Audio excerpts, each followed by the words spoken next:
இன்னைக்கு என்னம்மா சமையல்? இங்கே வந்து கேரட் பொறுத்தூலும் உருண்டை குழம்பு.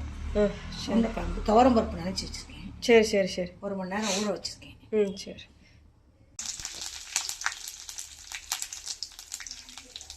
முதல்ல என்னம்மா பண்ண போகிறோம்? கேரட் பொறுத்தூள் இல்லையா? சரி.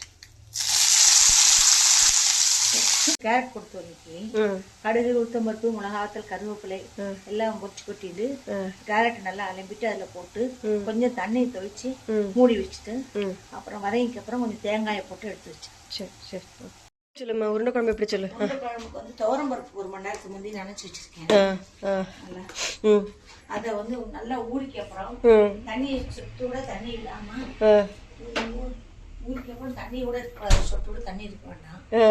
மிக்சியில போட்டு 2 மிளகாவத்தல், 3 மிளகாவத்தல், உப்பு, பெருங்காயம் போட்டு அரைக்கணும். பருப்பு குழம்பு கரைச்சாச்சு இல்லையா? அரைச்சதுக்கு அப்புறம் அதுல வந்து இந்த மாதிரி ஒரே ஒரு ஸ்பூன், கொஞ்சம் பெரிய ஸ்பூனுக்கு அரிசி மாவு போட்டுட்டு 2 ஸ்பூன் நல்லெண்ணெய் போட்டு உருட்டி வச்சுக்கணும். சரி.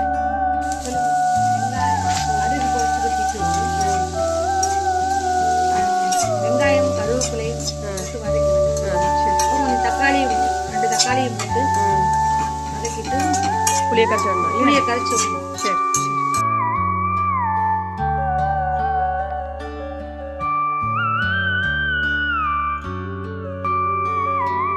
நல்லா தண்ணி நிறைய விட்டுட்டு எவ்வளோ குழம்பு வைக்கிறோமோ அவ்வளோ தண்ணியை விட்டுட்டு நல்லா கொதிச்சுக்கு அப்புறம் அந்த உருண்டையை ஊற்றி போட்டால் உருண்டை கரையாது.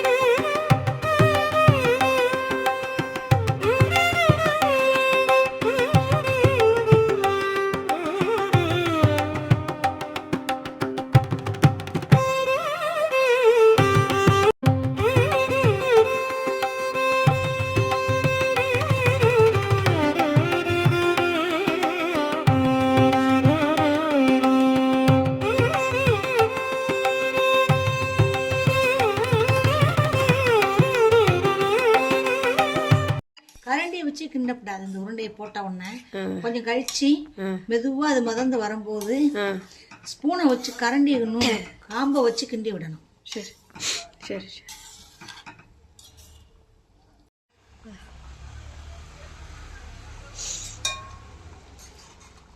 வெள்ளம் போடு. ஆச்சு இல்லையா? சரி.